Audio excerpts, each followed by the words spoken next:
spinning, son. Home stretch, boy. You've done this 1,000 times. I'm a sales coordinator, but the dream is to earn money doing what I love, which is cooking. I've had a lot of jobs in the past that were on the periphery of food. I was a concierge of the Ritz for 6 years in Boston. I sold beer and spirits to some of the best restaurants in the world. So I'm super confident I am gonna throw down one of the best dishes I've ever made and impress the judges today, because I got the chops to be the next Master Chef. Welcome. I brought you a seared prime New York strip steak sitting on a bed of creamy polenta with sauteed mushrooms. Absolutely delicious. Season 10, highly competitive, is all about ambition. And I think you're ambitious. I can taste it. You got it. You got that eggplant, son! You got that eggplant! Yes, boy! Yes, boy! Evan is still on onions. What is going on? Clearly, these are staple skills that people should have. You can talk a great game, but really when it comes down to it, you need to like throw down in the kitchen. You shouldn't even be here if you don't have these skills. All right, Evan. Smaller on the bottom, they get bigger on top. Are you sure? Oh, yeah. It's a bit mangled. We didn't get to many of these, huh? Wasn't my best effort. No. A little bit deficiency in the onions, deficient on the fish and the yolks. Sorry, Evan, you're staying down here. The pressure of being in this like kitchen definitely wears on your nerves. You can knock this out all day at home, but when you're in this kitchen, it's a completely different game. I am making a harissa rubbed pork chop on top of smashed fingerling potatoes with a little English cheddar, which is one of my favorite ingredients. I know what I'm doing, so now it just comes down to executing. So you seem to be reducing a lot of that sauce. That was something I was playing with. Did you taste that? Mm-hmm. Evan, let's go, please. The skills test was a complete fluke. That's not who I am as a chef. I have a very diverse breadth of knowledge that I've accumulated from my travels and going out to all these restaurants and hanging out with chefs. So I'm gonna get my apron back and I'm gonna be back up in the balcony. Describe the dish, please. I have a seared harissa rubbed pork chop on top of smashed fingerling potatoes with roasted cipollini onions. And where am I on your plate? There's some of your fiery heat from the harissa on the rub. That's a big, thick pork chop to get the temperature right like that. It's not bad. It's cooked beautifully. Yeah. Pork is delicious.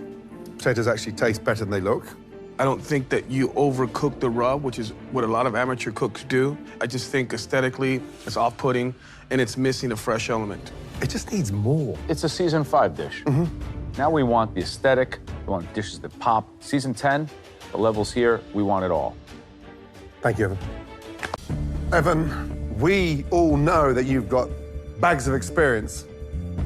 Unfortunately, tonight, you didn't leave that experience on the plate. Your time in the Masterchef kitchen has not come to an end. Head upstairs. That was definitely humbling. Without question, I've underestimated the MasterChef kitchen. The bar's been raised for season 10, so you really need to come with your A game or you're going home. Evan, you're gonna be concentrating on the turkey burger. Never cooked a turkey burger, but I'm incredibly confident with grilling. I grill at my house in Brooklyn, so I'm gonna blow some minds today. This is definitely not another day in the kitchen. This is it's incredibly intense and aggressive. All right. I know what I'm doing. I'm pissed at Noah. I can't magically cook these things in a quicker fashion. Let's go. That's a pretty terrible idea. 3 out of 17, definitely not great math in your favor, but I need to show the judges that I'm just not all talk. I've got knife skills, I've got the technical chops, and I should be guaranteed immunity. I have been to Buenos Aires, eating, drinking, going to asadores, though I've got extensive experience with these kind of like Latin flavors. 60 minutes is decades of time for me with these proteins, so I'm totally feeling like I'm gonna nail this challenge. Behind. Hello, gentlemen. Hello, Evan. So, what's the plan? I got chipotle spiced skirt steak marinating right here. I'm gonna keep the head on the prawns because I'm a huge fan of breaking that open, sucking the juice out of that head. So we're gonna have a little surf and turf with a roasted corn salad and a little salsa verde. How are you gonna cook the skirt steak? I'm gonna sear it off. In what? Aquí. Why not a grilled grill plate or a cast iron pan. You want to make the best dish possible, you got to use the appropriate equipment. They retain heat better, and they also give you a better char. This is The non-stick first pan. steak I cooked you gentlemen, which one my apron was cooked in non-stick. Well, we didn't say it was that good. It would say it was just Really? give Well, you an if it apron. wasn't that good, I wouldn't be here. Okay, you know what, Evan? Wow. You don't have to bust our balls, okay? I'm here to show you what I can do. I'm comfortable with these ingredients. I use these Good. ingredients on a regular basis. I've cooked well over 100 pounds of skirt steak in my day. Remember something. As in life in the Masterchef kitchen, the that you dole out will come back at you. I definitely don't want to eat. I know what I'm doing. I don't need the cast iron pan. I'm looking forward to knocking this out and impressing the judges. Evan, please bring your dish forward. Boy. Good job, Evan. Thank you, guys. I'm comfortable with these proteins. I love Latin flavors. This is the type of stuff I love to eat and cook for my friends and family. So I'm feeling super confident. So I have a chipotle marinated skirt steak on top of torched corn salad with cojita, salsa verde with shrimp marinated in garlic, and a snapper ceviche. Visually, it pops. It's a plate where the colors and visuals speak of the flavor. So I feel like I can taste it by looking at it. Thank you so much.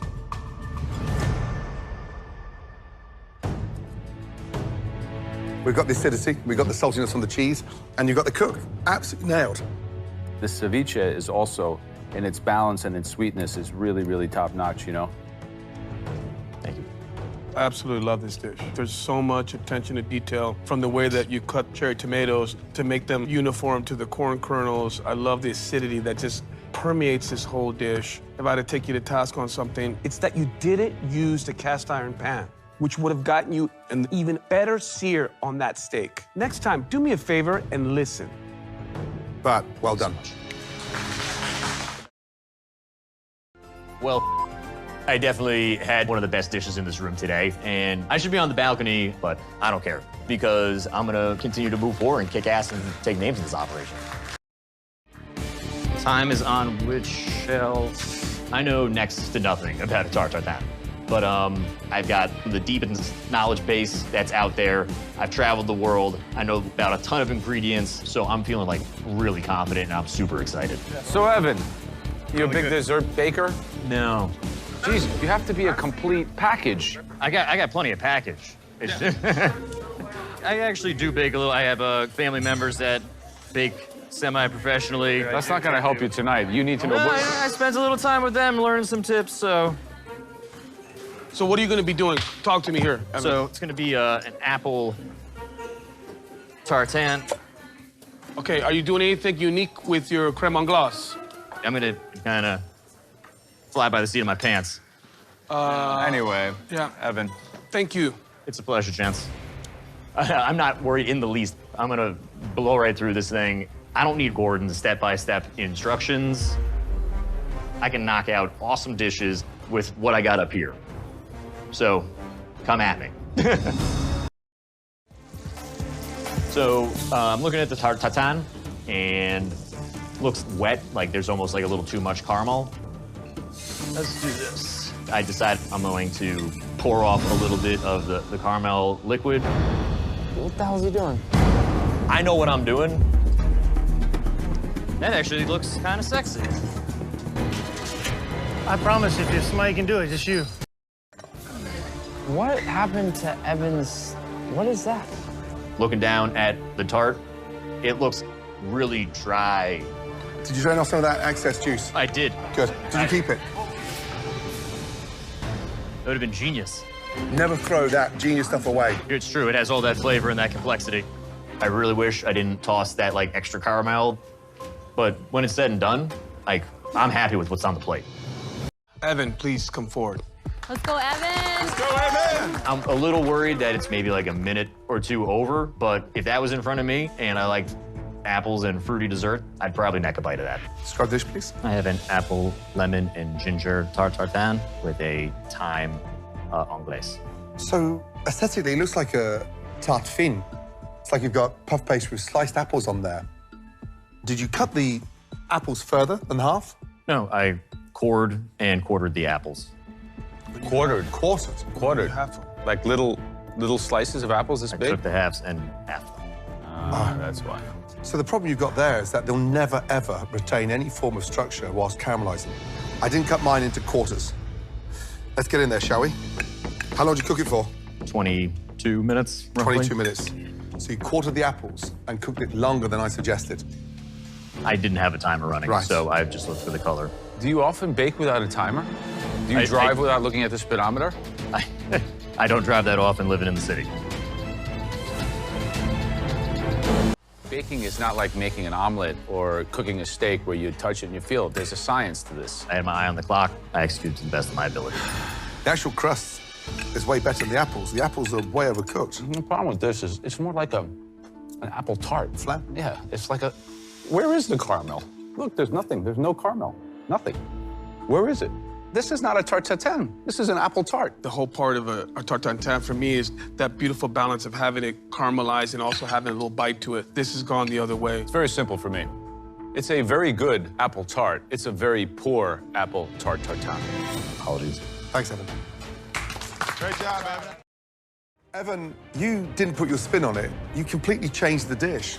This is a tough call. The person leaving MasterChef, not entering the top 16 of this incredible competition is Evan. Evan, to become America's Next MasterChef, we need an incredible pupil. There's times across this competition that you have been so difficult about taking advice. Yeah, I think your knowledge and your love of food is apparent, Evan, and I hope you can take that with whatever you do in your food career, because I know it's going to be there. Thank you. Please place your apron on your bench. Good night. In the end, it doesn't matter. I still feel like my experience and my knowledge base means I was the best chef in this competition. This is not the end of my culinary journey. This is just the beginning.